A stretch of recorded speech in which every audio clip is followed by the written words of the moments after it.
Hello everybody, welcome to the Comic and Movie Show. My name's Deshaun, and most recently, I have begun to rewatch the MCU. I know, shocker. But, you know, WandaVision comes out next Friday. I mean, we're almost close. We've gone an entire year and a half without any MCU content, and it got me all nostalgic, and I got Disney Plus, and they have basically all the MCU movies on there, and I have access to Incredible Hulk and the Spider-Man movies anyways, so I decided to say, fuck it, you know what, I'm gonna rewatch some of the MCU movies I haven't seen in a while.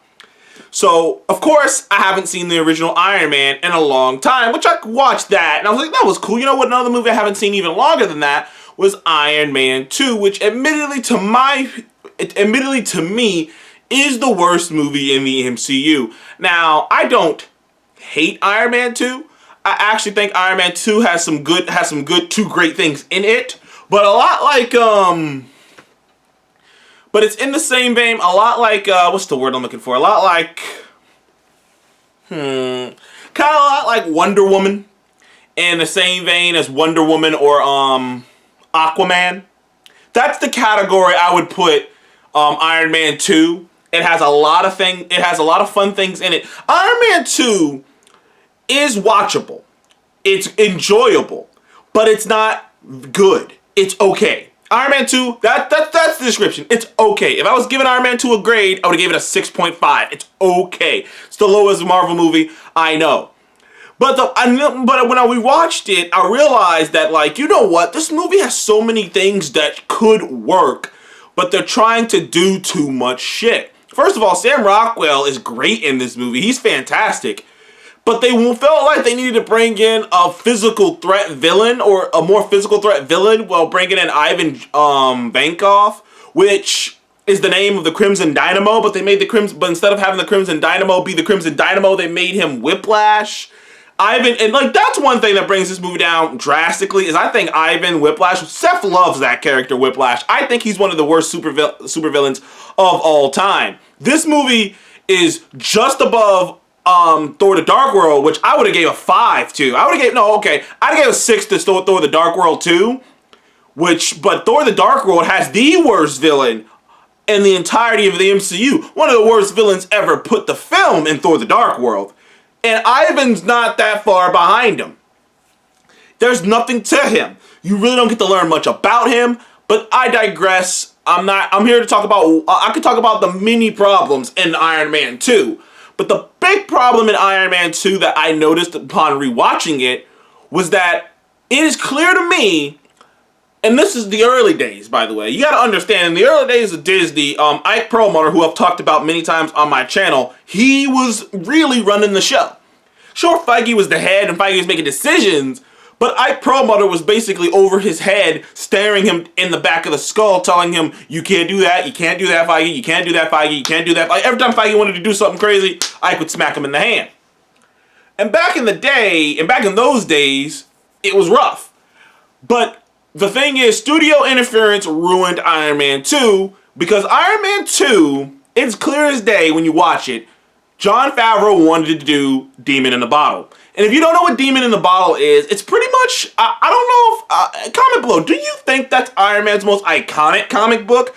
I would say it's one of the most, big one. And the thing about Demon in the Bottle, which is a fantastic comic book, is it's real. Iron Man dealing with his alcoholism and how it ruined his life.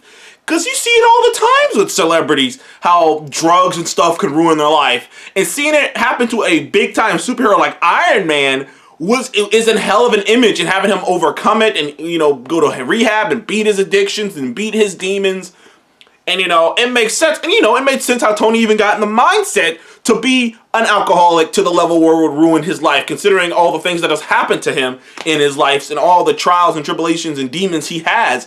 And money just makes you worse. Money just kind of makes it worse. When you're dealing with demons, money just makes it worse. Because money just gives you easy access to do dumb things to try to suppress it. At least when you're broke, you got no choice. Like, you gotta really try to go out there and get shit to, suppress your demons. But when you're rich, you can just call a drug dealer, just go get huge bottles of drinks and just party and, until you have a stroke, until you have a fucking heart attack and die, and they talk about it on TV. And it was such a real take on a character, seeing a character fall so hard and go through what he was going through, because alcoholism is a real deal. It's a real thing, man. And like being an alcoholic and having it ruin your life is such a real thing. And to me, and Jon Favreau, I believe Jon Favreau even talked as much. Jon Favreau wanted to tell that story, but Disney / Ike Perlmutter would not allow him to do it. They didn't want him to do it because in their mind, people fell in love with Iron Man from Iron Man 1. We are not about to dour it down with this shit, this real shit. So they substituted the alcoholism for this blood toxicity thing to explain why he's acting so radical and acting so out of, you know, when it was supposed to be alcoholism. I'm just letting you guys know that now. Some people don't know that. It was supposed to deal with Tony Stark's alcoholism, him trying to suppress his emotions and all the stuff he's dealing with alcohol. But it was a bit too much, and they shot it down, and we ended up with what we ended up with. They bloated it up, like Kevin Feige was the learning pains of Kevin Feige. Kevin Feige thought that he needed to, you know, put as much stuff to set up the Avengers in this as possible, and it backfired. It backfired. But you know what?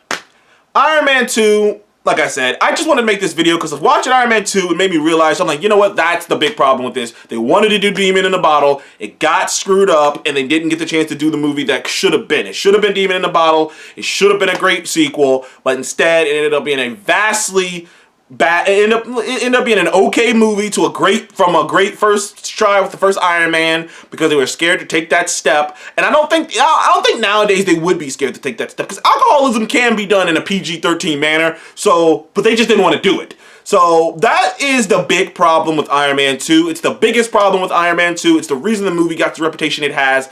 And I believe that is the biggest flaw in the movie. Thank you guys for joining the Comedy Movie Show. Please remember to like, subscribe. I'll see you in the next one. Goodbye.